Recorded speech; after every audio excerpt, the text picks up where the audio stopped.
What are the most common objections sellers have with subject to deals, and how do you handle them without losing the deal? The biggest objection is going to be with credit conscious people.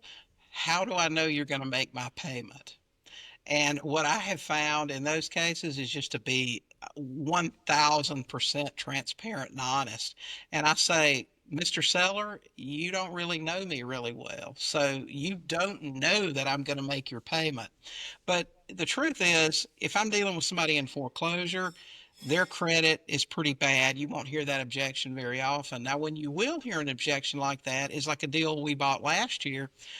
We bought a deal from a lady. This lady had an 800 credit score. She verified a bunch of references, former sellers we'd had, and checked us out all over the internet. She saw our website. She looked at some other stuff. And she said, "How do I know you're going to make the payment?" And I said, "Well, I'm writing you a check for $30,000 to take over your mortgage. That's a pretty significant investment. So chances are I want to protect that investment by making that payment until I rehab this property and sell it." So if you're going to give them cash, that's a really good point for handling that objection. I wouldn't be writing you a check for your equity if I didn't intend to continue making your payments. But, this is all we do full time, so we don't hear that objection very often.